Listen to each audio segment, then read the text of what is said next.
जय श्री कृष्ण। जीवन मूल्यवान है। मेरे लिए मेरा जीवन मूल्यवान है और आपके लिए आपका जीवन। इसीलिए जीवन की सार्थकता का पाठ पढ़ रहे हैं। हम में से जो व्यक्ति जीवन का मूल्य समझ लेगा वह जीवन के प्रत्येक दिन और प्रत्येक पल का सार्थक उपयोग करेगा। जीवन मरने के लिए नहीं है। जीवन मरने के लिए नहीं है। मृत्यु मजबूरी का नाम है। जीवन जीने के लिए है। जीवन प्रभु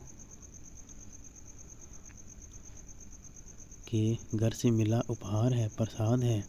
जिन्हें जीने की कला आ जाती है उनके लिए हर सुबह ईद का त्यौहार है, हर दोपहर होली का पर्व है और हर रात दिवाली का आनंद है। प्रश्न है, क्या हम जीवन से संतुष्ट हैं? क्या हर जीवन में आनंद और उत्सव है? क्या आपको लगता है कि हर उत्सव हमारी जाति है और आनंद हमारा गोत्र है? सोचो, हम अपने जीवन को मूल्यों से कितना प्रतिशत हासिल कर पाए हैं अथवा हम और कितना हासिल कर सकते हैं। जय श्री कृष्णा। श्री कृष्ण कहते हैं, एक गुरुकुल में कुलपति ने बुढ़ापा सामने आता हुआ देखकर अपने शिष्यों के सम्मुख यह घोषणा की थी कि वे अब अपने जीवन को आत्म कल्याण और प्रभु के दिव्य प्रेम में समर्पित करेंगे। गुरु ने अपनी ओर से समय और तिथि भी निर्धारित कर दी थी। जिस दिन गुरु रवाना होने वाले थे, शिष्यों ने अपनी ओर से गुरुकुल के कुलपति के अनुरोध किया कि भगवान, आप तो जा रहे हैं, लेकिन जाने से पहले गुरुकुल का नया कुलपति नियुक्त करके गुरुकुल का दायित्व किसी न किसी को अवश्य सौंप जाएं। कुलपति ने कहा, यह निर्णय है संन्यास लेने से 5 मिनट पूर्व ही करूँगा। कुलपति संन्यास के दिन स्नान ध्यान निवृत्त होकर बीच आंगन में आ गए। सारे शिष्य भी आवश्यक कार्यों में निवृत्त होकर कुलपति के संन्यास के कार्यक्रम में हिस्सा ले रहे थे। सभी लोगों को इस बात का इंतजार था कि इतने में सारे शिष्यों ने गुरुदेव के जाने के किसको कुलपति नियुक्त करेंगे। कुलपति ने एक नज़र सारे शिष्यों की ओर देखा और कहा, मैं नए कुलपति का निर्णय करूं उससे पहले तुम लोगों से एक प्रश्न पूछना चाहता हूं। मेरा प्रश्न है कि दुनिया में लोहा ज़्यादा मूल्यवान है या चांदी? सभी शिष्यों ने दबाव में एक स्वर में जवाब दिया कि चांदी ज़्यादा मूल्यवान है। गुरु ने सारे शिष्यों को एक नज़र डाली तो शिष्य ऐसा पाया जो मौन था। उसने कोई जवाब नहीं दिया। गुरु ने पूछा, वत्स, तुमने कोई जवाब नहीं दिया, क्या तुम इन सब के जवाब से संतुष्ट नहीं हो?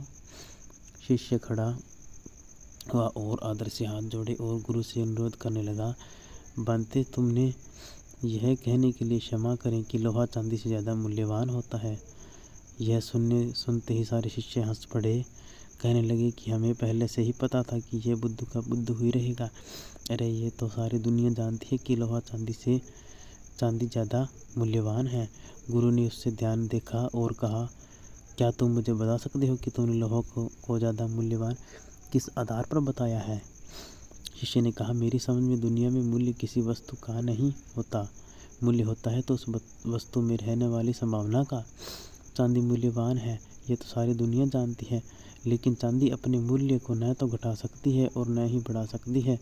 पर लोहे पर इसका स्पर्श मिल जाए और लोहा लोहा नहीं रहेगा, वह सोना बन जाएगा। गुरुदेव, मूल्य वस्तु का नहीं होता, मूल्य होता है तो वस्तु में रहने वाली संभावना का। गुरु ने उस शिष्य को अपने करीब बुलाया, आसन पर खड़े हो गए और कुलपति के पद पर उसे नियुक्त करते हुए स्वयं संन्यास के लिए निकल पड़े। हमें अपने आप या हम क्या हैं, मूल्य इस बात का नहीं है। मूल्य इस बात का है कि हम और आप क्या हो सकते हैं। कौन आदमी क्रोधी, वह जाने। कौन महिला कमाती है या घर में रोटी सब्जी बनाती है, वह यह भी जाने। किस आदमी का कैसा स्वभाव है, कौन आदमी कितना धनी है, गरीब है, ये सारी व्यथाएं वह जाने। हम वर्तमान में क्या हैं, मूल्य इस बात का नहीं। मूल्य इस बात का है कि हम अब और क्या कर सकते हैं। और क्या हो सकते हैं। जहाँ तक आप पहुँचे वह आपका यथार्थ हुआ, हम और आगे कहाँ पहुँच सकते हैं। यह बात मूल्यवान हुई। जय श्री कृष्ण, जय श्री कृष्ण। राधे राधे राधे राधे।